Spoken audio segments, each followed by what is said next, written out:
محمد وآل محمد.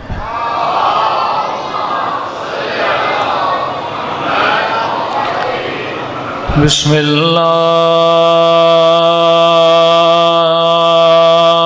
الرحمن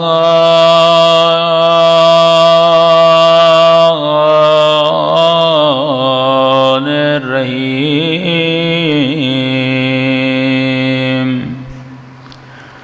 الحمد للہ رب العالمین.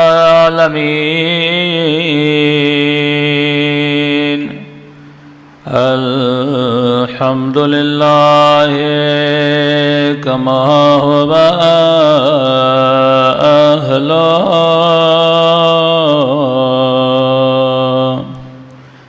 الصلاۃ والسلام علی سید المرسلین وخاتم النبیین ابی القاسم محمد. اللہم صلی علی محمد وعلی آلہ الطیبین الطاہرین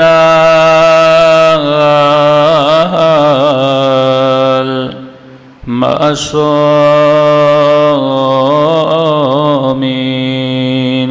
سب مل کے دعا امام زمان. اللہم کل ولیک حجت ابن الحسن صلواتک علیہ وعلی فی ہذہ الساعۃ وفی کل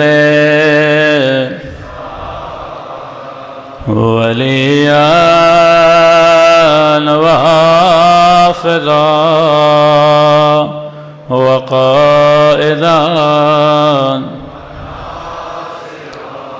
ودلیلان حتی تسکنہ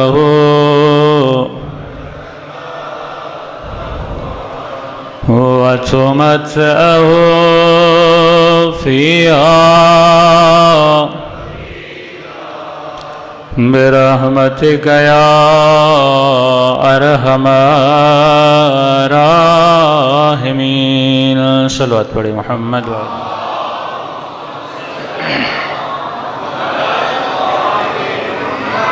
صلوات پڑھے محمد وآل محمد.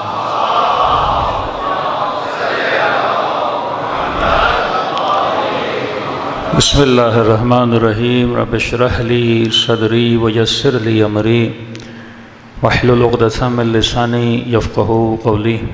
بسم اللہ الرحمن الرحیم. بقیۃ اللہ خیر لکم ان کنتم مؤمنین. صلوات پڑھے محمد وآل محمد.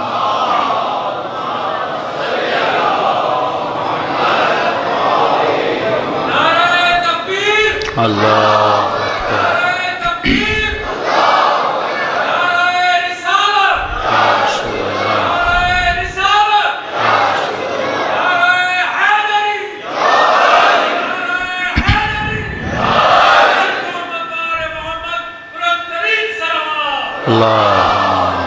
صلی علی محمد. دعا ہے پروردگار عالم ہم سب کی عبادتوں کو اپنی بارگاہ میں قبول فرمائے، اور جس مقصد زندگی کی خاطر یہ مجالس رکھی جاتی ہیں خدا ان مقاصد میں بھی ہم سب کو کامیابیاں نصیب فرما دیں. مسلسل آپ کی خدمت میں عرض کر رہے ہیں کہ خدا نے ایک عظیم ترین ہستی کو آج تک باقی رکھا۔ فرمایا بقیت اللہ خیر لکم، ایک ایسا وجود ہے جسے خدا نے آج تک باقی رکھا، یہ وجود باعث خیر ہے، یہ وجود تمہاری زندگیوں میں برکتیں لائے گا، لیکن اللہ نے ایک شرط لگا دی، ان کنتم مؤمنین، جب تک تو مؤمن نہیں بن جاتا۔ یعنی نبی اور ولی کا وجود بھی ہمیں تبھی فائدہ دیتا ہے جب بندہ کیا بن جائے؟ مؤمن بن جائے۔ تو یہ مجلسوں کا مقصد یہی ہے کہ انسان اپنے ایمان میں آ کر اضافہ کرے۔ شرط ایمان جب تک پوری نہیں ہوتی تب تک امام کا وجود بھی ہمیں فائدہ نہیں دیتا۔ میں نے کل رسول خدا کی حدیث آپ کی خدمت میں رکھی کہ فرماتے ہیں آخری زمانے میں میرے آخری بیٹے کا صحیح انتظار کرنے والے، آخری زمانے میں میرے بیٹے کا صحیح انتظار کرنے والوں کا مقام وہی ہے جو جنگ بدر اور جنگ احد میں شہداء کا مقام تھا۔ یعنی 1000 سال کے بعد بھی ہم وہ ثواب کما سکتے ہیں اگر ہم صحیح انتظار کریں۔ تو آپ کہیں گے مولانا صحیح انتظار ہوتا کیا ہے؟ ایک انتظار ہے، ایک صحیح انتظار ہے۔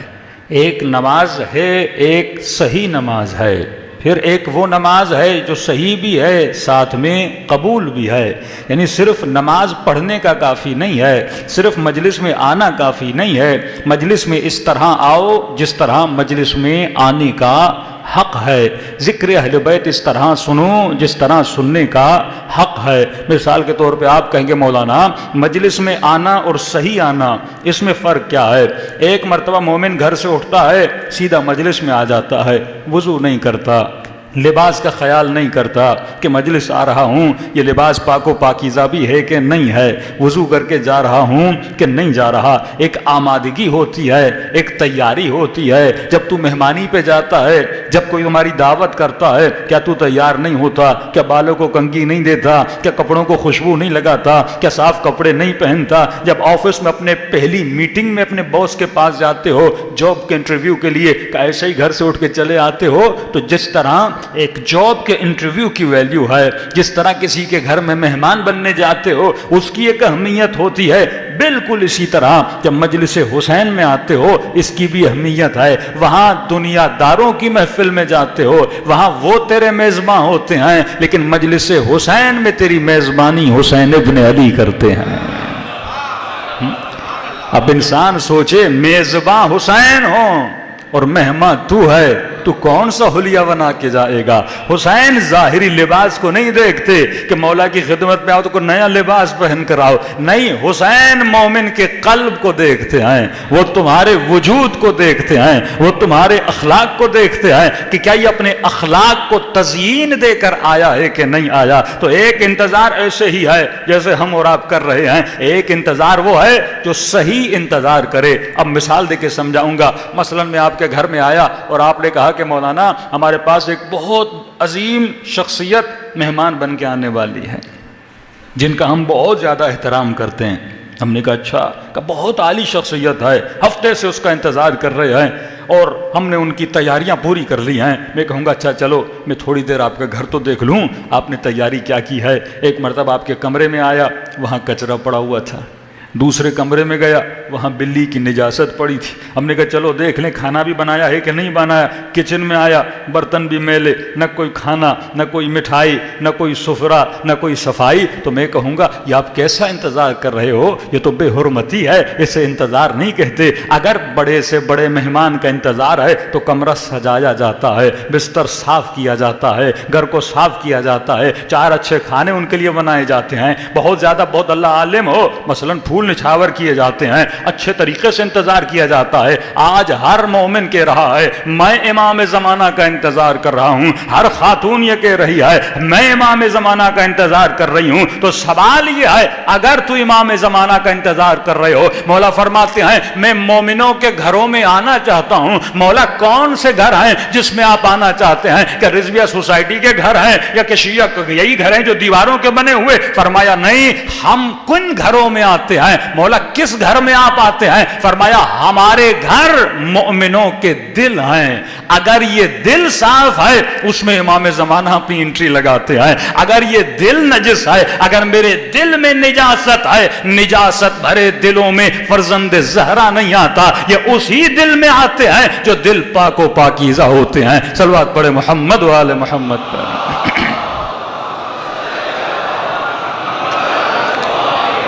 اچھا چھوٹی سی مثال دے دوں، جیسے کل اعلان ہوا مجلس 6 بجے شروع ہوگی،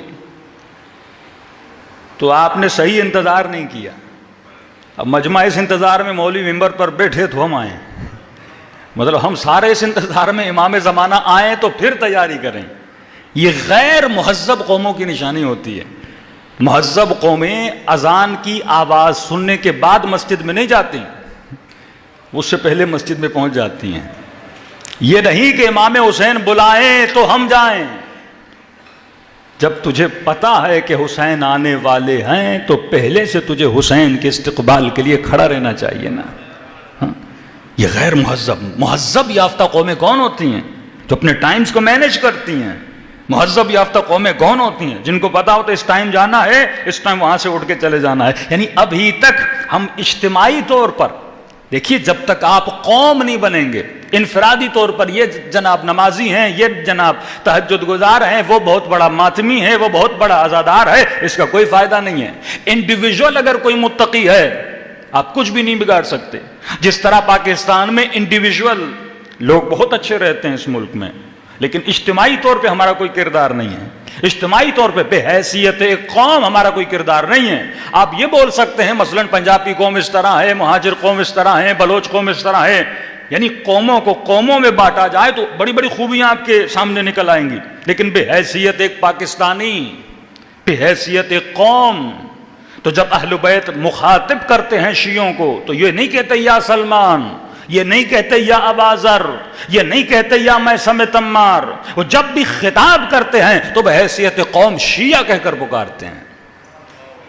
اگر علی کے لشکر میں 4 سلمان بھی ہوں یہ کامیابی نہیں ہے، جب تک بحیثیت قوم سارے لوگ سلمان کی طرح سوچنا نہ شروع کر دیں، جب تک بحیثیت قوم۔ قوم کیوں بولتے ہیں آپ؟ قوم کا مطلب کیا ہے؟ قوم کا مفہوم کیا ہے؟ کہ شیعہ ایک قوم ہے، پاکستانی ایک قوم ہے، ایرانی عراقی ایک قوم ہے۔ قوم جب بولا جاتا ہے، قوم کا مطلب یہ ہوتا ہے کہ ایک ایسے افراد کا مجموعہ جن کی صفات، جن کی عادتیں، جن کے عقیدے ایک جیسے ہیں۔ مثال کے طور پہ آج ہم کیوں ٹوٹے؟ ٹوٹنے کی بیسک وجہ یہ ہے کہ بولا جائے مولانا مثلا رضویہ سوسائٹی میں یا انچولی میں یہ جو شیعہ سوسائٹیز ہیں نا، یہ بھی بہت بڑا المیہ ہے کہ پورے رضویہ میں کتنے شیعہ گھر ہوں گے؟ اگر 500 گھر ہیں یا 5000 گھر ہیں، 500 گھر تو مثلا 500 گھر میں افراد کی تعداد کتنی ہے؟ تو ہم نے اینٹوں کی بلڈنگز بنا دی اور نام رکھ دیا یہ شیعہ سوسائٹی ہے، لیکن کیا آپ بول سکتے ہو کہ رضویہ ایک شیعہ قوم کی سوسائٹی ہے، انچولی ایک شیعہ قوم کی سوسائٹی ہے؟ جب لفظ قوم آتا ہے مطلب اس سوسائٹی کے جوانوں کی عادتیں ایک ہونی چاہیے، ان کے عقیدے ایک ہونے چاہیے۔ سوچیں تو الگ الگ ہو سکتی ہیں، لیکن کچھ عادتیں ہوں جو ایک ہوں، کچھ عقیدے ہوں جو ایک ہوں، اور انہی عقیدوں کو توڑنے کے لیے شیعوں کو تقسیم کیا جاتا ہے نا۔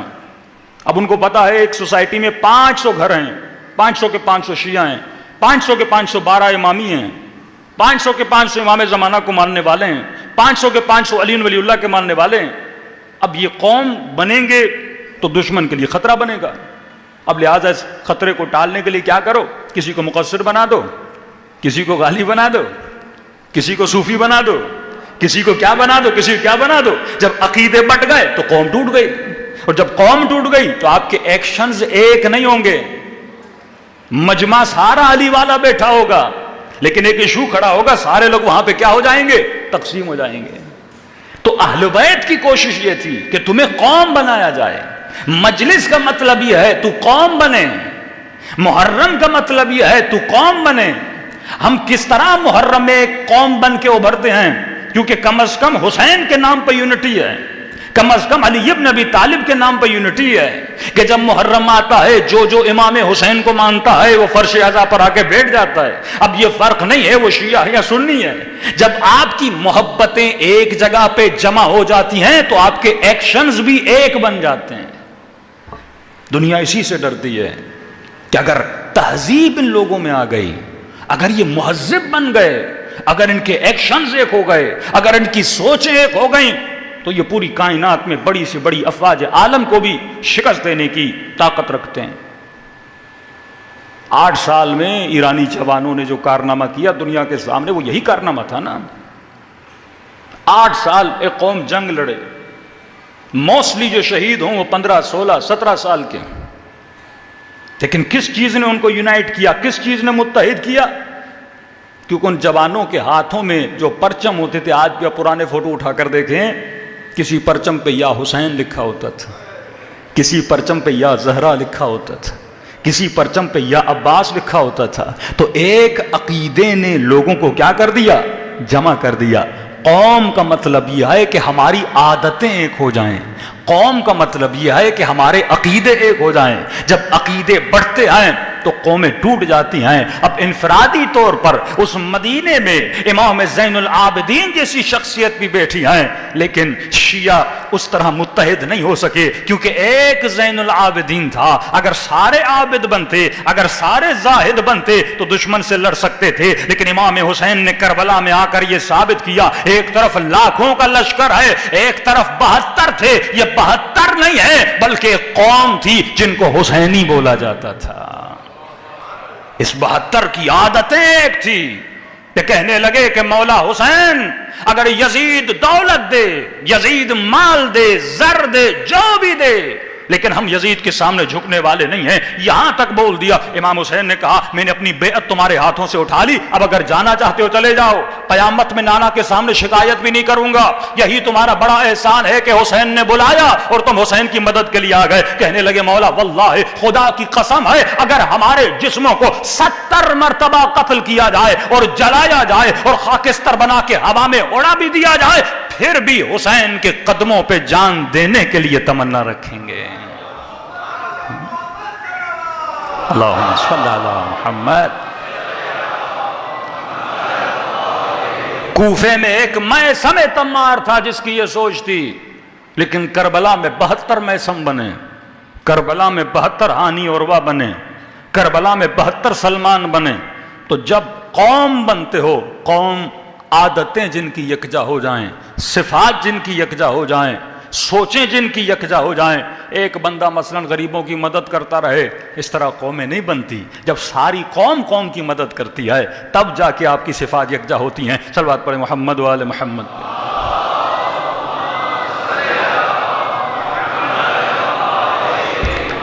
تو فرمایا آخری زمانے میں میرے آخری بیٹے کا جو صحیح انتظار کریں گے. صحیح انتظار کا مطلب یہ ہے کہ اپنے بچوں کو امام زمانہ کی معرفت کا درس دو. ایک تو میں بارہا کہہ چکا، معرفت کا مطلب وہ نہیں. یہ بہت بڑا فرق ہے مکتب اہل بیت میں اور مکتب خلفاء میں. مکتب اہل بیت والوں نے ہمیشہ مفاہیم پہ زور دیا. ہمارے یہاں کبھی بھی شخصیت پرستی نہیں رہی. اگر ہم نے کسی کو امام مانا بھی ہے تو اس کی صفات کی وجہ سے، اس کی علمیت کی وجہ سے، اس کی قابلیت کی وجہ سے، اس کے حسب و نسب کی وجہ سے. اسی طرح ہم نے گھر سے اٹھ کے مولا علی کو امام نہیں مانا. جب رسول نے کہا کہ انا مدینۃ العلم وعلی بابھا، میں شہر علم ہوں اور دروازہ کون ہے؟ علی ابن ابی طالب ہے. علی سے بڑا نہ کوئی عالم تھا. آج کوئی محدث، کوئی فقیہ دنیا میں اٹھ کے بتائے کہ رسول کے بعد علی سے بڑا کوئی عالم مکے یا مدینے میں تھا، نام لے کے ہمیں بتا دے. کیونکہ اللہ کہتا ہے فَاسْأَلُوا أَهْلَ الذِّكْرِ إِن كُنتُمْ لَا تَعْلَمُونَ. اگر تجھے عالم رہنا ہے، قوموں کو عالم بنانا ہے تو جاہلوں کی اتباع نہ کیا کرو. عالم بننا ہے تو عالم کی اتباع کرو. فَاسْأَلُوا أَهْلَ الذِّكْرِ، جو علم جانتے ہیں، جو صاحبان ذکر ہیں، ان سے جا کر علم لیا کرو. لہٰذا یہ تحقیق ہے، یہ ریسرچ ہے. دوسرا، میری اصلاح وہی کر سکتا ہے جو خود مصلح ہو. میری اصلاح وہی کر سکتا ہے جو خود صالح ہو. مجھے نمازی وہی بنا سکتا ہے جو خود نمازی ہو. اثر اسی کی زبان میں ہوتا ہے جس کی زبان بعمل ہوتی ہے. تو علی سے بڑا نمازی نہیں ملتا، حسین سے بڑا صالح نہیں ملتا. امام زین العابدین سے بڑا عابد نہیں ملتا. یہ ساری صفات ہیں اور ڈھونڈنے کے بعد بھی دشمن, تلاش کرنے کے بعد بھی دشمن آل رسول سے خطا ڈھونڈ نہ سکا. لہٰذا یہ عقل کا فیصلہ تھا, نبی کے بعد انسان اگر کہیں جائے آل رسول کے. دوسرا یہ بات کہ فرمایا ہر زمانے میں ولی کا ہونا ضروری ہے, قرآنی دلیل اور عقلی دلیل. اللہ عادل ہے, وہ کرسی عدل پر بیٹھا ہے. یہ کیسے ممکن ہے کہ ہر مسلمان یہ عقیدہ رکھے کہ آج تک شیطان زندہ ہے اور آج تک شیطان اس قوم کے جوانوں کو, لوگوں کو گمراہ کر رہا ہے. مشرق و مغرب میں فساد پھیلا ہوا ہے,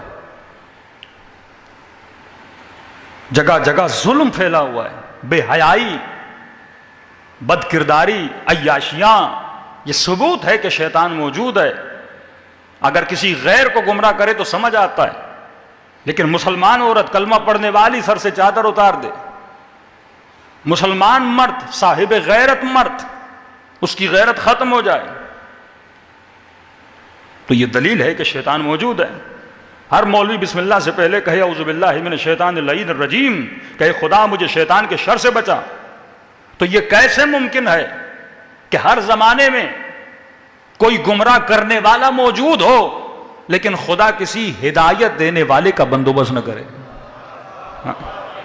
یہ ظلم ہے نا کہ ایک طرف وہ موجود ہو جو مجھے گمراہ کرے, 24 گھنٹہ مجھے گمراہ کرے, اور یہ کیسے ممکن ہے کہ پروردگار عالم کسی ہادی کا بندوبست نہ کرے؟ اگر گمراہ کرنے والا آج تک زندہ رہ سکتا ہے تو ہدایت دینے والا بھی آج تک زندہ رہ سکتا ہے.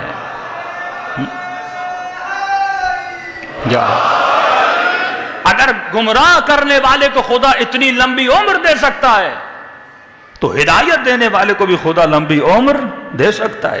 یہ اعتراض وجود حضرت امام زمانہ پر نہیں, اعتراض قدرت خدا پر ہے. سوال یہ خدا قدرت رکھتا ہے کہ نہیں رکھتا؟ بھائی رکھتا ہے. تو اللہ نے ہدایت اور ہادی کا بھی کیا کیا ہے؟ بندوبست کیا ہے. تو اس ہادی کے ساتھ ہم نے اپنے رابطے کو مضبوط کرنا ہے. سورہ آل عمران کی غالباً آخری آیت ہے. پروردگار عالم کہتا ہے اصبروا وصابروا ورابطوا, اے مومن صبر کرو, وصابروا پھر کہا صبر کرو. امام محمد باقر علیہ الصلوۃ والسلام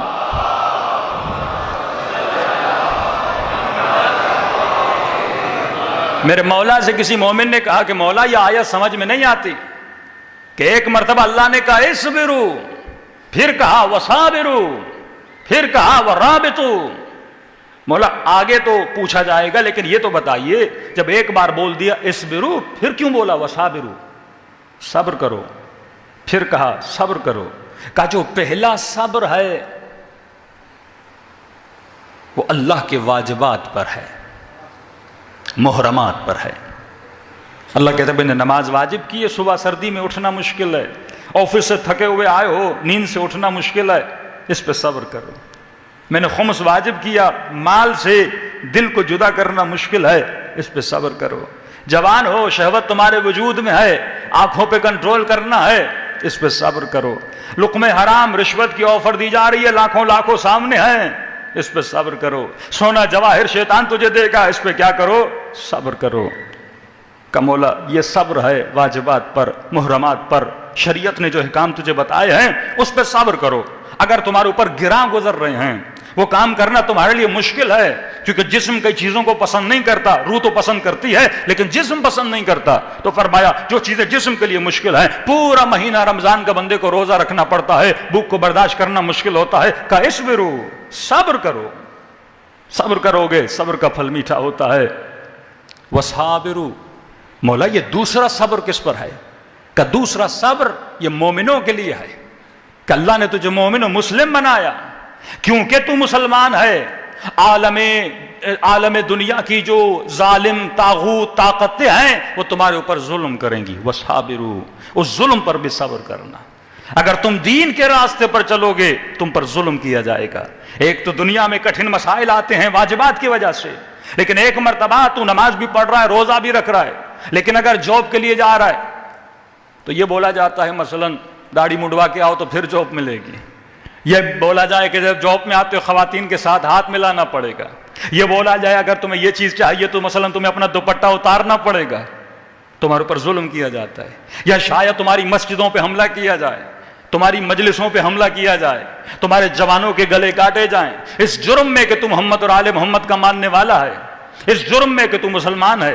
آج کتنے سینکشن لگ رہے ہیں شیعہ حکومتوں پہ یا مسلم حکومتوں پہ کہ تم ہمارے قوانین کو مانو، یا آج تک یہ ایف اے ٹی کے جو آپ نے شرائط سنے ہیں، آج تک کسی آپ کے حکمران نے آپ کو نہیں بتائے کہ بار بار بتاتے ہم نے 27 شرطیں مان لی، ہم نے 28 شرطیں مان لی، ہم نے 30 شرطیں مان لی، اب گرے لسٹ سے نکل کے ہم گرین لسٹ میں آ گئے ہیں۔ آج تک قوم کو نہیں بتایا یہ کون سی شرطیں ہیں۔ یہ وہی شرطیں ہیں جو انڈیا سے بنوائی گئیں کہ مرد مرد سے شادی کر سکتا ہے، عورت عورت سے شادی کر سکتی ہے، اپنی قوم کو قوم لوط کی طرح گناہ میں ڈال دو اور کسی کو روکو نہیں۔ اگر مرد مرد سے شادی کر لے، کوئی لڑکی گھر سے بھاگ کے کسی مرد سے شادی کر لے، عدالت اسے سپورٹ کرے، سسٹم اسے سپورٹ کرے، یہ ساری شرائط منوائی جاتی ہیں کہ قوم پوچھتے مولانا ایک شیعہ لڑکی بھاگ جاتی ہے، یہ پورا سسٹم اسے سپورٹ کیوں کر رہا ہے؟ بھائی انہوں نے شرائط مانی ہوئی ہیں۔ اگر جوان لڑکیاں گھروں سے بھاگیں، لڑکے گناہ کریں، کسی کو شراب کی حالت میں، کسی کو زنا کی حالت میں پکڑا جائے، کیوں پھانسی کی سزا پر پابندی لگی؟ قرآن کہتا ہے میں نے قصاص میں تمہارے لیے نعمت رکھی ہے، میں نے قصاص میں تمہارے لیے رحمت رکھی ہے۔ جس معاشرے میں سزا اور جزا قصاص نہیں ہوگا، چور کو سزا نہیں ملے گی، زانی کو سزا نہیں ملے گی، معاشرہ کس طرح رکے گا؟ انسان کے وجود میں جب خوف ہی نہیں ہوگا، یا خوف خدا ہوتا ہے یا خوف سزا ہوتا ہے۔ اگر خوف خدا ہے وہ گناہ تو کرے گا ہی نہیں، لیکن کم از کم اللہ کا خوف نہیں ہے، یہ ایک مرتبہ سزا کو دیکھے گا، اس کے وجود میں خوف پیدا ہو جائے گا، اس کے بعد یہ گناہ نہیں کرے گا۔ تو فرمایا یہ ساری ظلم کا نظام جو ہے تمہاری قوموں کو تباہ و برباد کر رہا ہے۔ اللہ نے کہا جب تک اس نظام پہ نہیں چلو گے تب تک تمہاری زندگی میں تو یہ دشمن جو ظلم کرتا ہے مومن ہونے کے باوجود، آخری زمانے میں متقی بننا اتنا مشکل ہے، آخری زمانے میں مومن بننا اتنا مشکل ہے، آخری زمانے میں حق کو تلاش کرنا اتنا مشکل ہے، یہاں تک کہ حدیث آئی ہے کہ اگر مومن بننا ہے آخری زمانے میں تو مثال دی انہوں نے، بندہ پہاڑوں پہ جا کے زندگی کرے تو شاید ایمان بچ پائے، لیکن جس سوسائٹی میں رہے گا گناہ، جاب کرنے جائے گا گناہ، سسٹم ایسا بنا دیا جائے گا کہ مولانا جب تک رشوت نہیں دی جائے جاب نہیں ملتی، مال کی تلاش میں جائے گا، مجبور ہو جائے گا اس سسٹم میں رہنے کے لیے، کہیں نہ کہیں مصلحتی جھوٹ بولنا پڑے گا، کہیں نہ کہیں گناہ کرنا پڑے گا، تبھی آخری زمانے میں جو امام زمانہ کا صحیح انتظار کرتے ہیں ان کا درجہ اصحاب بدر و حنین جتنا بلند ہو جاتا ہے۔ تو فرمایا اصبروا، پہلا صبر کس پر ہے؟ جو اللہ نے واجب کیا ہیں۔ مختلف سوسائٹیز کے مختلف ایشوز ہیں، پاکستانی سوسائٹی کے اپنے ایشوز ہیں، لیکن آپ مثلا جو ہمارے مسلمان یورپ میں رہتے ہیں، یو کے میں رہتے ہیں، کینیڈا اور امریکہ میں رہتے ہیں، یہاں بڑا آسان ہے ایک بچی کو بولنا حجاب کرو، اس کے لیے کوئی بڑی بات نہیں ہے، کہتی ٹھیک ہے مولانا میں حجاب کر لوں گی۔ وہاں ایک باپ کے لیے سب سے بڑا ایشو یہ ہے، وہ بیٹی کو بولتا ہے حجاب کرو، بیٹی بولتی ہے میں نہیں کرتی،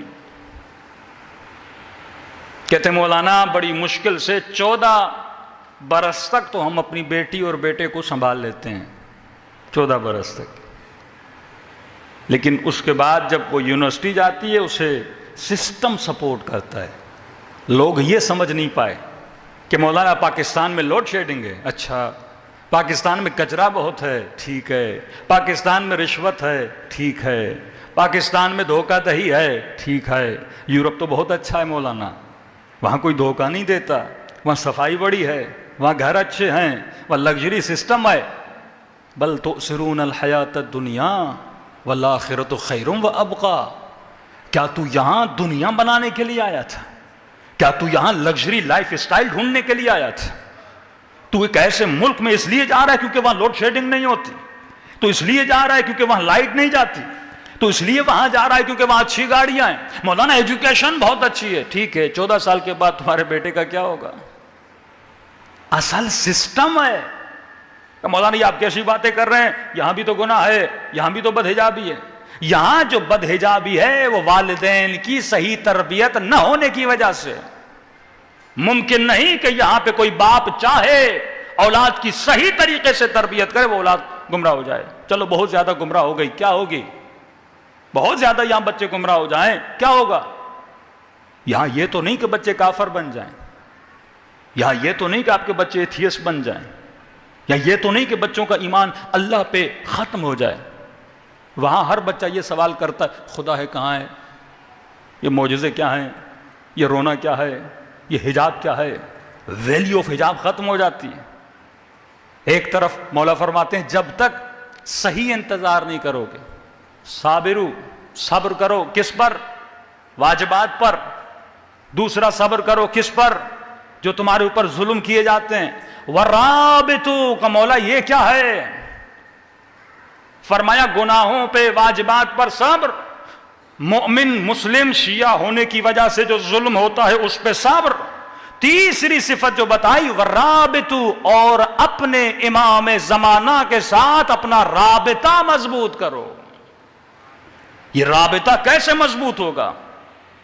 اگر میں اپنا ربط، عشرے کا موضوع بھی رابطہ ہے، جب تک یہ رابطہ مضبوط نہیں ہوگا، یہ رابطہ کیسے مضبوط ہوگا؟ فرمایا جب تک تم اپنے اخلاق کو اخلاق امام زمانہ میں بدل نہیں دیتے، جب تک تمہارا اخلاق امام کے اخلاق سے الگ ہے تب تک وہ ربط پیدا نہیں ہوتا. اب یہ اخلاق کہاں بنتا ہے؟ جو رونق یہاں مجلسوں میں ہے وہ رونق آپ کو ویسٹ میں نظر نہیں آئے گی. بڑی کوششیں بھی کر لیں، دو سسٹم ہیں، سسٹم اسلام، سسٹم طاغوت. یہ ٹاپک نہیں ہے لیکن تھوڑا بتا دوں کیونکہ زیادہ ینگسٹرز کو شوق ہوتا ہے ویسٹ اور یورپ میں جانے کا، دن رات لگا دیتے ہیں وہاں پہ جانے کے لیے. لیکن آپ وہاں جو بوڑھے ہو گئے ہیں ان سے جا کے پوچھئے 70 سال کے 60 سال کے وہاں جانے کے بعد ان کا حال کیا ہے، وہ خوش ہیں کہ نہیں ہیں. دنیا آپ کو مل جائے گی، لگژری لائف اسٹائل تو مل جائے گا، لیکن سب سے بڑی پرابلمز جو آئیں گی آپ کو اپنے بچوں کی پرابلمز آئیں گی، نسلوں کی پرابلمز آئیں گی. دیکھیے اسلام نظام ولایت کا نام ہے. یا تو حکومت اسلامی بناؤ، حکومت اسلامی میں قصاص ہے، احکام اسلامی ہیں، زانی کو سزا ہے، شرابی کو سزا ہے، زنا محسنہ کرنے والے کی سزا. خدا جانتا ہے پرائیویٹ کالز آتی ہیں، کئی خواتین مجلسیں سن کے ان کے وجود پہ اثر ہوتا ہے، کئی جوان مجلسیں سن کے ان کے وجود پہ اثر ہوتا ہے. مجھے تو آج کل کے خطیبوں پہ حیرت آتی ہے جن کو یقین ہے کہ آج کے معاشرے میں زنا ہے، یعنی یہ شک کی بات نہیں ہے، یقین کی بات کر رہا ہوں. جن کو یقین ہے آج کل محرم اور نامحرم کے تعلقات کتنے بڑھ چکے ہیں، بوائے فرینڈ اور گرل فرینڈ کا تصور کتنا آ چکا ہے. ابا نہیں کرتا آج کا جوان کسی نامحرم خاتون سے بات کرے. ایسے ایسے پرابلمز آتے ہیں، شادی شدہ خواتین کے گناہوں کے پرابلم سامنے آتے ہیں کہ مولانا مجلس سن کے ہمیں آج پتا چلا، پہلے تو ہم اس چیز کو گناہ نہیں سمجھتے تھے. فیملی فرینڈ کا تصور سوسائٹیز میں کریٹ ہو رہا ہے. پہلے یہ کوئی سوچ سکتا تھا خاتون ایک مرد دوست رکھے؟ یہ کلچر آج آپ سن رہے ہیں، آپ کو تعجب ہو رہا ہے. 5 سے 6 سال 10 سال بعد یہ چیز عام ہو جائے گی.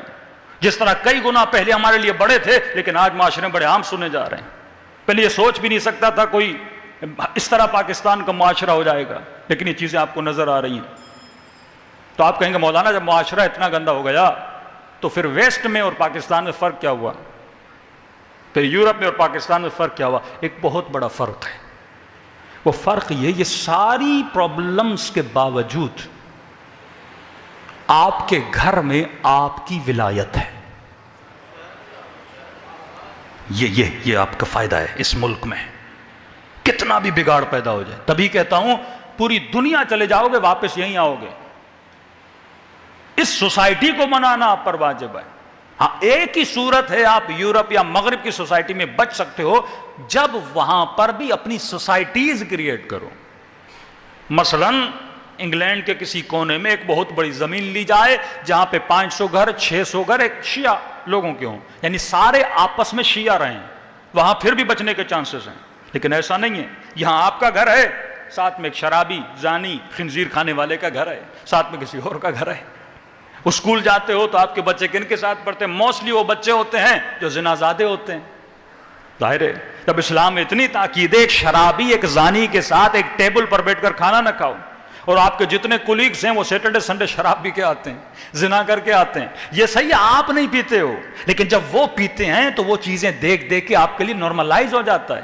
ایک جوان کی آنکھوں میں جب حیا ہوتا ہے، یہاں کچھ بھی ہو جائے یہاں کی ایکٹریسز کتنی بھی بدکارہ ہو جائیں، وہ تو پہلے سے بدکارہ تھیں، لیکن کم از کم جب آپ اس سوسائٹی میں ان روڈوں پہ چلتے ہو، کتنی مرتبہ آپ کی آنکھیں ایک عریاں بدن پہ پڑتی ہیں، کتنی مرتبہ آپ کی آنکھیں ایک ایسی نجاست پہ پڑتی ہیں، بہت کم ہوتا ہے، لیکن وہاں آپ چاہو نہ چاہو آپ کی آنکھیں نجاست میں مبتلا ہو جائیں گی، آنکھ کو عادت ہو جاتی ہے۔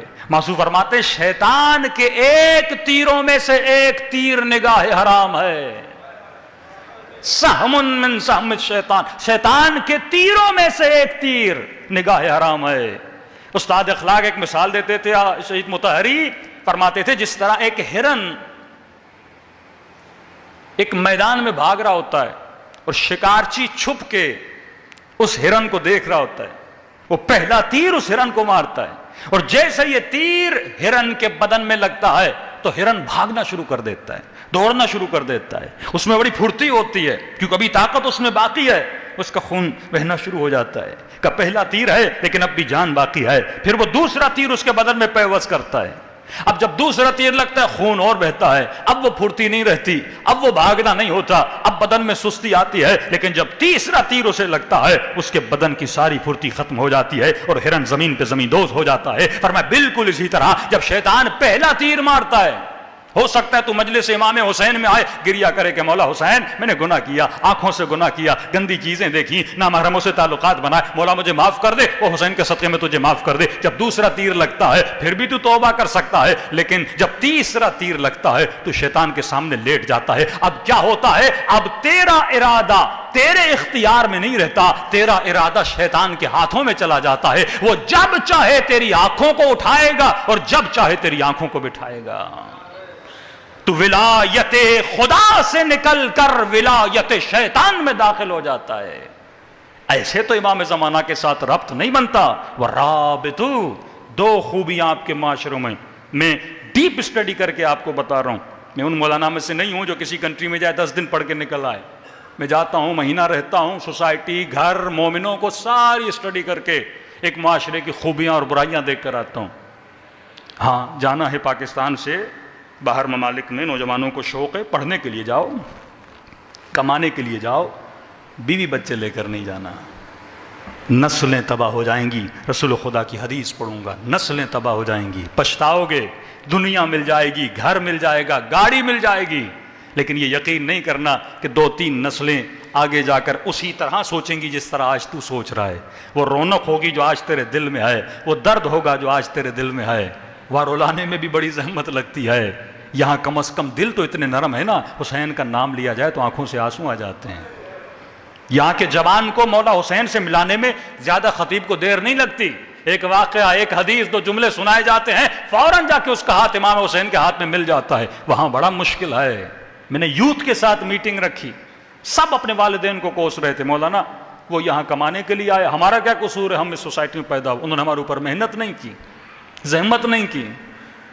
2 بڑی خوبیاں آپ کے معاشرے میں، یہ جو مجالس سنتے ہیں، کلپس بناتے ہیں، یہ کلپ بنائیں تاکہ یہ جو نوجوان ایسا نہ ہو جو نہیں گئے، جن کی ابھی تک زندگیاں، آخرتیں باقی رہنا چاہتی ہیں، باقی رہیں۔ کمانے جاؤ، اسٹڈی کے لیے جاؤ، لیکن کبھی اپنی فیملیز کو وہاں شفٹ نہ کیا کرو۔ 4 مہینے کماؤ، 6 مہینے کماؤ، پیسے یہاں ٹرانسفر کرو، فیملی پاکستان میں رکھا کرو۔ کیوں؟ 2 وجوہات ہیں۔ پہلی وجہ، یہاں پہ تیرے گھر میں تیری ولایت ہوتی ہے۔ ولایت سمجھو، ولایت کیا ہے؟ آج تک ہمیں یہی بتایا ولایت کا مطلب علی ولی اللہ، علی ولی اللہ۔ پچھلے سال میں نے پورا اشرا پڑھا تھا ولایت عملی اور ولایت نظری پر، اگر نیٹ پر موجود ہو تو آپ دیکھ سکتے ہیں۔ ولایت کا مطلب ہے حکومت۔ مولا کے پاس شیعہ آیا اور کہنے لگا یا علی میں آپ کی ولایت کو مانتا ہوں۔ امام نے فرمایا کہ مجھے تیرے وجود میں علی کی ولایت نظر نہیں آتی۔ کہ مولا میں کہتا ہوں محمد رسول اللہ کے بعد علی ولی اللہ وخلیفتہ بلا فاصل، کہ تو کہتا ہے پر علی کی ولایت کو مانتا نہیں ہے۔ کیا مطلب؟ کہ مولا بتائیے۔ امام نے کہا دیکھ تو کہتا تو ہے لیکن تو علی کی حکومت کو نہیں مانتا۔ سادہ تھا۔ کہنے لگا یا علی ابھی آپ کی حکومت آئی نہیں تو مانوں کیسے؟ مطلب وہ یہ سمجھ رہا تھا کہ علی کو تخت ملے گا تو علی خلیفہ بنیں گے، اب تخت ملا پہلے کو، دوسرے کو، تیسرے کو، بعد میں جا کے مولا علی کو ملا. کب آپ کو تخت ملا ہی نہیں تو میں آپ کو کیسے مانوں؟ مولا فرماتے ہیں یہ حکومتیں علی کے نزدیک مچھر کے پر کے برابر بھی نہیں ہیں.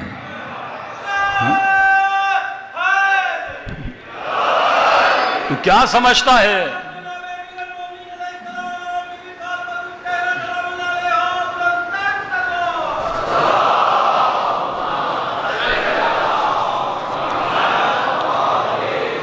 یہ تخت علی کے نزدیک مچھر کے پر کے برابر بھی نہیں ہے.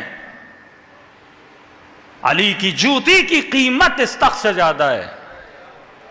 فرعون کو ملا، نمرود کو ملا، قارون کو ملا، یہ آپ کے حکمرانوں کو تخت ملا، اس کی کیا ویلیو ہے؟ کہ میں کہہ تو رہا ہوں تو علی کی حکومت کو نہیں مانتا. کیا اس کا مطلب تو علی کو حاکم تب مانے گا جب علی تخت پہ بیٹھے؟ ابھی علی کو حاکم نہیں مان رہا. کہ مولا سمجھ نہیں آ رہا، جب حکومت نہیں تو حاکم کیسے مانوں؟ فرمایا ہم ولایت اللہ والے ہیں. نبی اور امام ولی ہوتے ہیں. انما ولیکم اللہ ورسولہ. اللہ ولی، رسول ولی، امام ولی ہوتا ہے، وہ چاہے حکومت پہ ہو کہ نہ ہو. فرمایا ہمارے پاس ولایت ہے. ولایت کا مطلب یہ ہے یہ چرن، یہ پرن سارے قبضے حکومت علی اور امام میں ہوتے ہیں. نبی امام ہو یا نہ ہو، اگر سلیمان پرندے کو کہیں اس کا حکم مانتا ہے، اگر نبی کنکر کو کہیں تو ہاتھوں پہ کلمہ پڑتا ہے، اگر انگلی کا اشارہ کرے تو چاند کے 2 ٹکڑے ہو جاتے ہیں، اگر سورج کو اشارہ کرے تو پلٹ کے آ جاتا ہے. فرمایا یہ علی کی ولایت ہے. اب یہ بتا جتنا ایک بے جان پتھر علی کی سنتا ہے اتنا تو علی کی سنتا ہے کہ نہیں سنتا؟ اتنی ولایت تیرے اندر ہے کہ نہیں ہے؟ علی ولی اللہ ولایت کا نام نہیں ہے. ولایت کا مطلب یہ ہے کہ تیرے وجود پر، تیرے اعضاء پر، تیرے قلب پر علی ابن ابی طالب کی حکومت ہونی چاہیے. یہ حکومت ہے تیرے اوپر. تیرا وجود علی کی اتنی سنتا ہے. جب میری آنکھوں پہ علی کی حکومت نہیں، جب میرے ہاتھوں پہ علی کی حکومت نہیں، جب میرے پیٹ پہ علی کی حکومت نہیں. رمضان امتحان الہی ہے. خدا دیکھنا چاہتا ہے تیرے اوپر نفس کی حکومت ہے یا خدا کی حکومت ہے.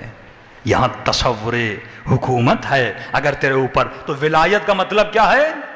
حکومت. سب سے اونچی ولایت ہے اللہ کی.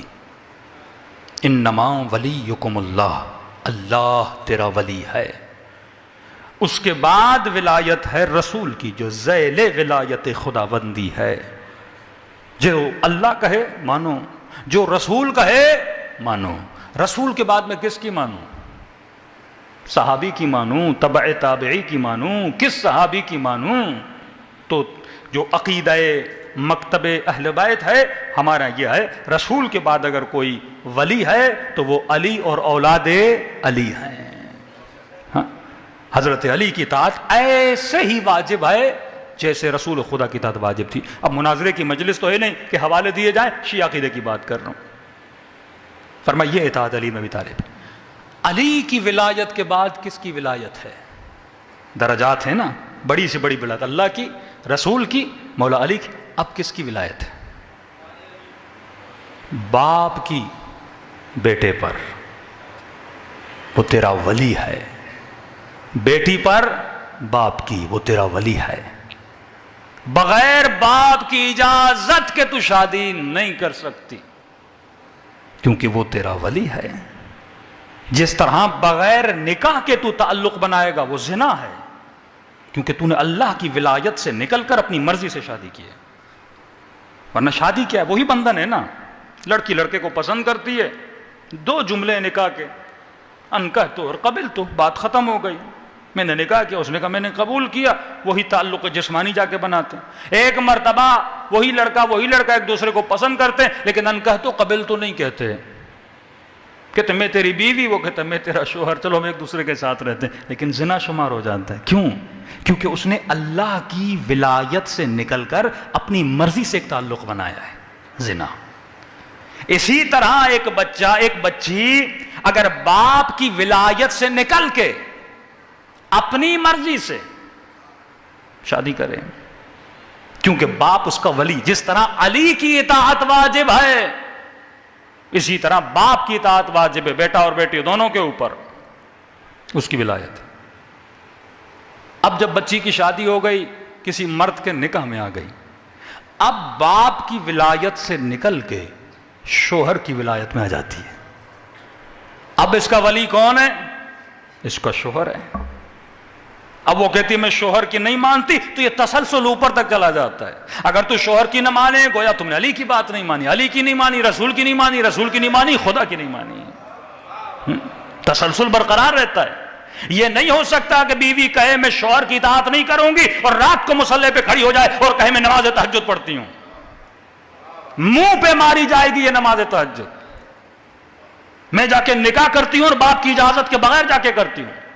اب قانون سپورٹ کرے گا، لو سپورٹ کرے گا، سسٹم سپورٹ کرے گا، کیونکہ سسٹم طاغوت ہے، سسٹم ولایت الہی نہیں ہے. اب سمجھو تمہارے معاشرے میں کیا فائدہ ہے. یہاں تمہارے گھر میں تیری ولایت ہے. یہاں ہو سکتا ہے، مثال دے رہا ہوں، گندی مثال ہے لیکن دے رہا ہوں، یہاں ہو سکتا ہے ایک شادی شدہ عورت اپنے مرد کو کہے کہ مجھے فلاں سے شادی کرنی ہے، میں تجھے چھوڑ رہی ہوں، اور گھر سے چلی جائے اور فلاں بندے سے جا کے تعلق بنا لے. یہاں سوچنا بھی گناہ ہے، کیونکہ یہاں آپ کے گھر میں آپ کی ولایت ہے. کوئی جرت نہیں کرے گا ایسا کام کرنے میں، اور اگر وہ جرت کرے بھی اس کے رشتہ دار اسے ماریں گے. وہ جرت کرے بھی سوسائٹی اسے جینے نہیں دے گی، کیونکہ مسلم سوسائٹی ہے. یہاں کچھ چیزیں آیا ہیں، گھر میں شوہر کی ہے، باپ کا ادب ہے، احترام ہے، ایک ولایت چلتی ہے. انڈیویجول ایک دو کیسز آ جائیں وہ ایک الگ بات ہے، لیکن برملا گھر میں شوہر کی ولایت ہے. یہاں پتہ ہے کہ شوہر کی عزت کیا ہوتی ہے، احترام کیا ہوتا ہے. کم از کم کوئی اس طرح کا قدم نہیں اٹھائے گا. یہاں بیٹی کو پتہ ہے گھر میں باپ کی چلتی ہے، بڑے بھائی کی سنی جاتی ہے. اگر وہ ایسا قدم بھی اٹھاتی، جیسے ابھی ریسنٹ ایک کیس بھی ہوا، پوری سوسائٹی نے اس کو سپورٹ نہیں کیا، سوسائٹی اس کے اگینسٹ اٹھی کہ اس لڑکی نے اچھا قدم نہیں اٹھایا. اور جو لڑکیاں ایسا کام کرتی ہیں وہ اچھا قدم نہیں اٹھاتی، کیونکہ سوسائٹی کو پتا ہے کہ گھر میں باپ کی ویلیو کیا ہوتی ہے، عزت کیا ہوتی ہے. کوئی کرنا بھی چاہے تو بڑا مشکل ہے سوسائٹیز میں ایسا کام، کیونکہ یہاں آپ کے بچوں پر آپ کی ولایت ہے. چلو اسکول گندا، آپ نے بچے کو گھر میں بٹھا دیا، ہوم اسکولنگ کرا دی. ہاں دوست اس کا برا ہے، آپ نے ملنے نہیں دیا. لڑکا کسی لڑکی کو پسند بھی کرے، اس کی یہ جرت نہیں کہ لڑکی کو گھر میں لے کر آ جائے.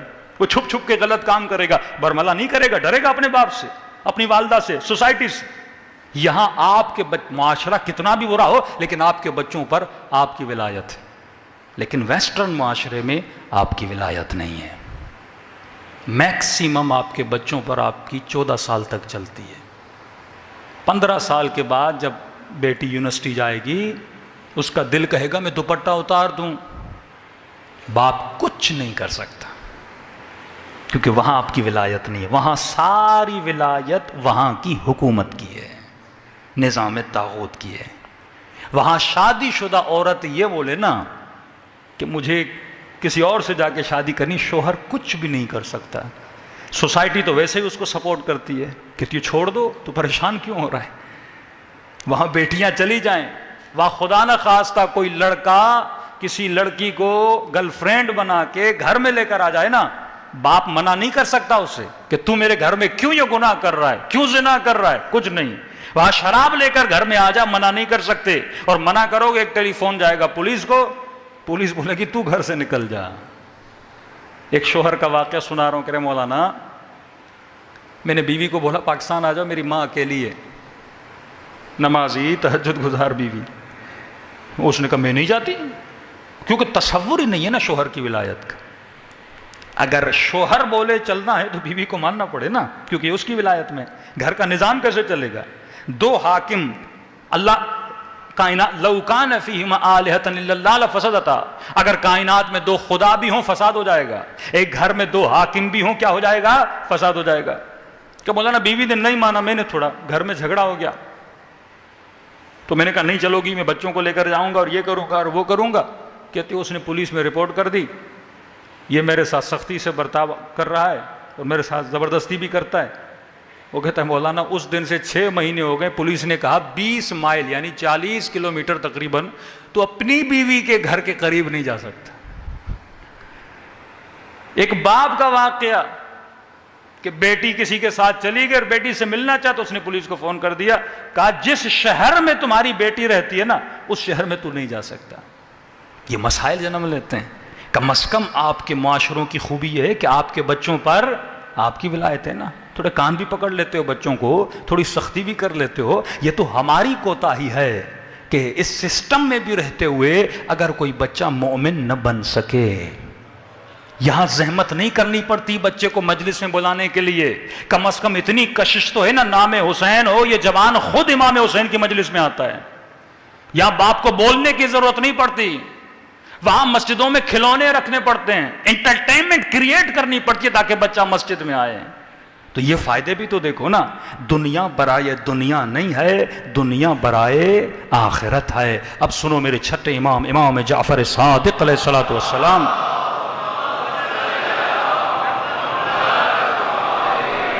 مختصر کروں وقت بہت ہو گیا, بس ایک حدیث. میرے امام جعفر صادق علیہ السلام فرماتے ہیں, مولا فرماتے ہیں جس طرح تو اشتیاق رکھتا ہے, بہت پیاری حدیث, جس طرح تو مشتاق ہے نا. ایک مومن سے پوچھا جائے کہ تمہارے دل میں کتنی تمنا ہے امام زمانہ سے ملنے کی, کتنی تمنا ہے امام حسین سے ملنے کی, زیارت کرنے کی, تو کہے گا مولانا یہ کوئی پوچھنے والی بات ہے, ہم تو عاشق حسین ہیں. چھٹے امام فرماتے ہیں کچھ ایسے مومن ہیں جن کو کائنات کی دولت دی جائے, جواہرات عالم دیے جائیں, فرماتے ہیں پوری کائنات کی دولت ان کی نگاہوں میں مچھر کے پر کے برابر بھی نہیں ہے. صفت بیان کر رہے ہیں, ایسے مومنین ہیں جن کی نگاہوں میں کائنات کے زیور اور دولت مچھر کے پر کے برابر نہیں ہے. میرے چھٹے امام فرماتے ہیں مجھے قسم ہے اس خدا کی جس کی قبضہ قدرت میں جعفر صادق کی روح ہے. اور امام جب قسم کھائے تو موضوع کی اہمیت کو بیان کیا جاتا ہے.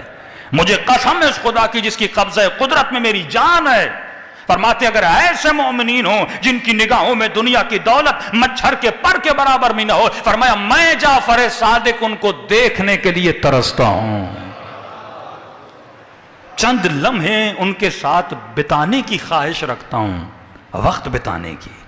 کہا مولا صفات کیا ہیں ان کی؟ کا ایک تو یہ صفت ہے, دو بڑی صفات امام نے علی ابن مہزیار کو بتائی کہ مجھ سے رابطہ کیوں نہیں ہوتا مومنین کا. پہلی صفت یہ کہ ان کے دل میں حب دنیا ہے, دوسرا گناہوں کی وجہ سے, گناہوں سے دوری نہیں, ساتھ میں دنیا کی محبت ہے. امام فرماتے ہیں پوری دنیا کی دولت دی جائے مچھر کے پر کے برابر ویلیو نہیں رکھتی ان کی نگاہوں میں. کیوں؟ کیونکہ ہم جتنی خطائیں کرتے ہیں حب دنیا کی وجہ سے, نسلیں ہم نے تباہ کی حب دنیا کی وجہ سے, لگژری لائف اسٹائل کی وجہ سے ہم نے نسلیں تباہ کی. ایسے ایسے انڈیویجول کیسز ہیں, مجلسوں میں بتاتا رہوں گا تاکہ آپ کے ہوش کے ناخن آپ لے لیں کہ دنیا آسانی سے شیطان آپ کو مال و دنیا نہیں دیتا, اس کے عوض کئی چیزیں آپ سے چھین لیتا ہے, آپ کی روحانیت, آپ کی معنویت آپ سے چھین لیتا ہے. امام فرماتے پہلی صفت یہ کہ دنیا کا مال ان کے نزدیک مچھر کے پر کے برابر بھی نہیں. دوسری صفت یہ طویل خاموشی اختیار کرتے ہیں, زیادہ کلام نہیں کرتے, خاموشی اختیار کرتے. مولا اس طویل خاموشی میں, لمبی خاموشی میں کرتے کیا ہیں؟ فرمایا یہ ذکر خدا میں مشغول رہتے ہیں. آپ اکثر کس کا ذکر کرتے ہو؟ جس کی آپ کی محبت ہو نا. اب مثال دوں کیونکہ اکثریت جوانوں کی مجھے نظر آ رہی ہے. اب کسی بندے کو مثلا آئی فون کا شوق ہو اور اس کے پاس نہ ہو, اب چار جوان بیٹھ کے آئی فون کی باتیں کہ نیا ماڈل آیا ہے, ہاں کیمرہ اس طرح ہے, یہ اس طرح. اب آپ کا شوق پیدا ہوگا نا, گھنٹوں گھنٹوں آپ دیکھو گے یوٹیوب پہ, تو جو چیز آپ کو پسند ہوتی ہے نا آپ اسے دیکھتے رہتے ہو. شہوت کا غلبہ ہو جائے انسان وہی چیزیں دیکھتا رہتا ہے. مال کا شوقین ہو تو اکثر وہ ویڈیوز دیکھتا ہے, ہاؤ ٹو بیکم بلینر ہو, ملینر ہو, کس طرح بلینر بننا ہے, ملینر بننا ہے, وہ چیزیں دیکھتا رہتا ہے. خواتین کو سنگھار کا, زیور کا, زینت کا بڑا شوق ہوتا ہے, گھنٹوں گھنٹوں یوٹیوب پہ دیکھتی رہتی ہے میک اپ کس طرح کرنا ہے, خوبصورت کس طرح بننا ہے, کون سے کپڑے لینے ہیں, کون سے برانڈ ہیں. 6 گھنٹے کپڑوں پہ ضائع کر دیتی ہیں. لینا تو ہے ہی نہیں, کیونکہ انسان کے اندر, میں نے ایک یہ کل پہ آؤں گا, وقت بہت گزر چکا, کہ یہ صفت انسان کے اندر ہے, پیٹ نہیں بھرتا انسان کا. یعنی دیکھنے میں ایسے اتنی خوشی ہوتی ہے کیونکہ اس چیز کا عشق ہے. فرمائیے کثرت سے خاموش رہتے ہیں کیونکہ ان کو اللہ کے ذکر کرنے کا عشق ہے. یہ عاشق خدا ہیں.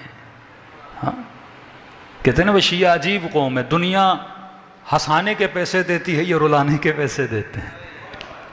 انہیں کیا پتا ہمیں حسین کے گریے کا عشق کتنا ہے. جسے عشق ہو نا وہی چیزیں سمجھتا ہے. میں کشمیر سائٹ پہ گیا، ایک بوڑھا مومن، یہ کیفیت بعض مومنین میں ہوتی ہے، اور مجھ سے بات کرے امام حسین کا نام لے، آنکھیں بارش کی طرح آنکھیں برس. کتنا رو کی رہے کہ مولانا اس سال میں کربلا نہیں جا سکے، ویزا بھی لگا تھا، ایئرپورٹ پہ واپس ہو گیا، پتہ نہیں مولا حسین مجھ سے ناراض ہیں کہ نہیں ہیں.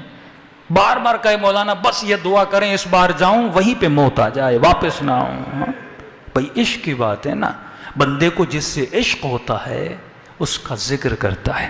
چند صفات اور بھی امام نے بتائیں، انشاءاللہ کل کی مجلس میں ذکر ہوگا. تو عاشق خدا بنو.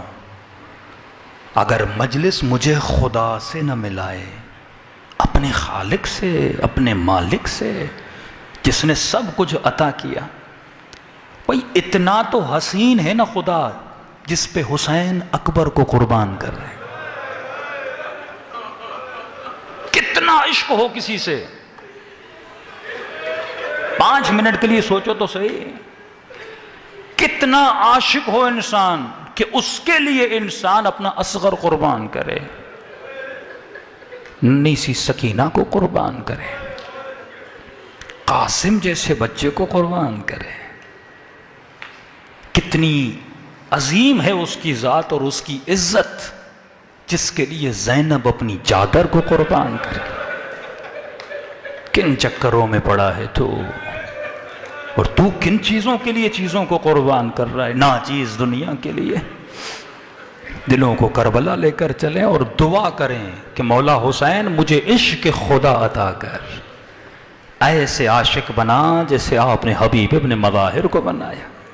مولا اگر میں آپ کے خیمے سے دور ہوں، جس طرح زہیر کو اپنے خیمے میں بلا کے شہادت کا جام پلایا، مولا ہم بھی تو آپ کی مجلس میں ہے نا، یہ بھی تو خیمے حسین ہے، ہمیں بھی وہ نظارہ دکھائیے، ہمارے اندر بھی وہ جذبہ پیدا ہو کہ اپنی ہر شے قربان کر کے اللہ کی راہ میں اپنی جانوں کو قربان کریں. دلوں کو کربلا لے کر چلیں. یہ دن رونے کے دن ہیں. جتنا ہو سکے اس قلب کو نرم کرو، جتنا ہو سکے اللہ سے مربوط کرو، پھر وہ لذتیں خدا عطا کرتا ہے، وہ سکون خدا عطا کرتا ہے کہ واللہ کائنات کی کسی شے میں یہ سکون نہیں ہے جو نام حسین میں خدا نے رکھا. السلام علی الحسین وعلی علی ابن الحسین وعلی اولاد الحسین وعلی اصحاب الحسین. سب مل کے السلام علی الحسین وعلی علی ابن حسین کی صدا بلند وعلی اولاد الحسین وعلی اصحاب. سب مل کے السلام علی الحسین وعلی علی ابن وعلی اولاد الحسین وعلى أصحابه میرا سلام ہو سکینہ کے زخمی کانوں پہ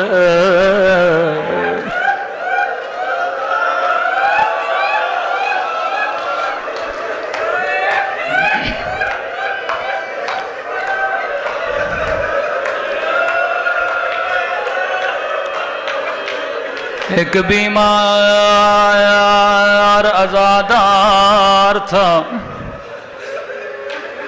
مصلی پہ رو رو کے ویسے نیند آ گئی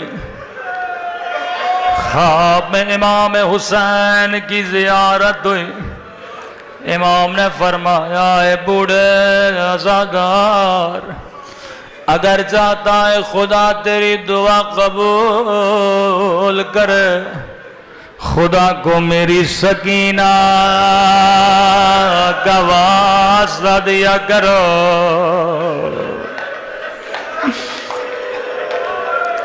اللہ یہ دعا کبھی رد نہیں کرتا اے خدا ہم سب بیمار ہیں تجھے واسطہ سکینہ کے زخمی رخساروں کا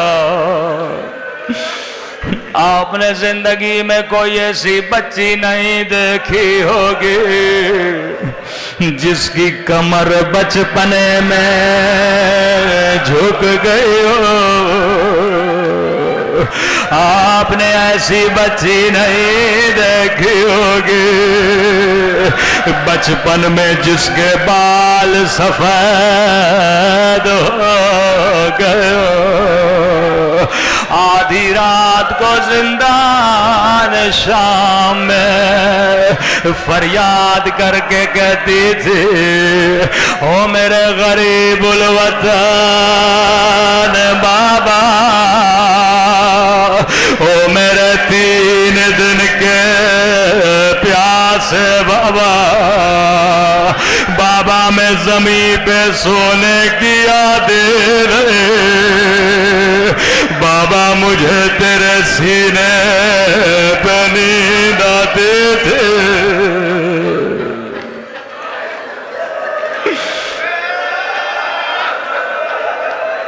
اے خدا تجھے ننھی سی قید بی بی کا بادشاہ ہم سب کو گناہوں کی قید سے آزاد فرما دے چھوٹی سی روایت ہے پر بڑی سخت روایت ہے واللہ خدا سکینہ کا واسطہ کبھی رد نہیں کرتا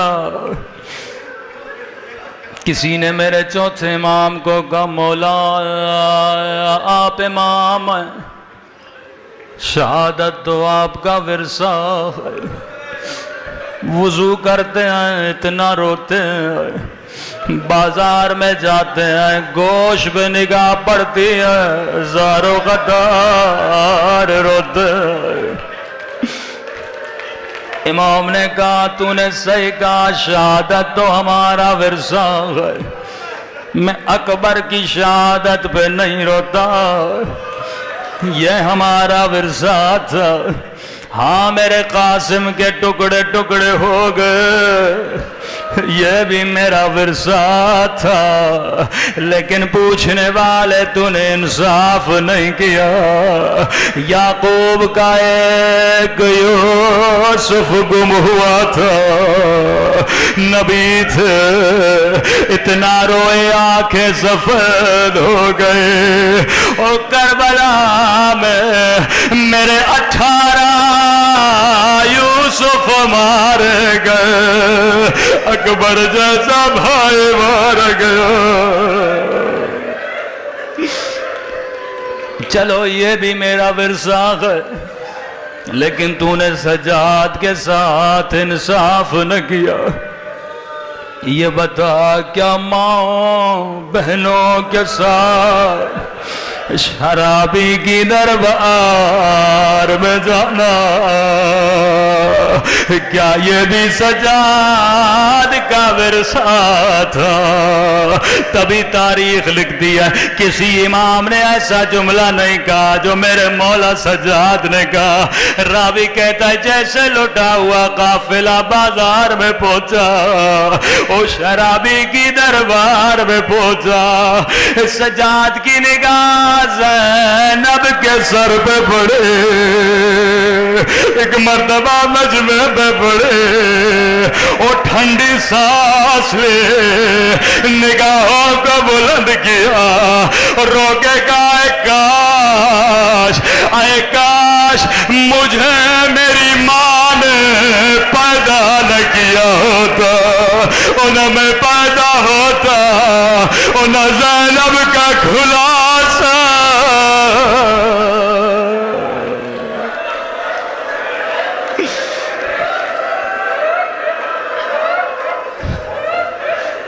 قد سقطت امی، اے خدا تجھے زین العابدین کی غیرت کا واسطہ، ہمارے جوانوں کی غیرت کی حفاظت فرما، تجھے سیدہ زینب کی لٹی ہوئی چادر کا واسطہ ہماری ماؤں بہنوں کی چادروں کی حفاظت فرما۔ اے خدا ان اعضاء و جوارح کو گناہوں سے محفوظ فرما، ان گنہگار آنکھوں کو امام زمانہ کی زیارت نصیب فرما۔ ربنا تقبل منا انک انت السمیع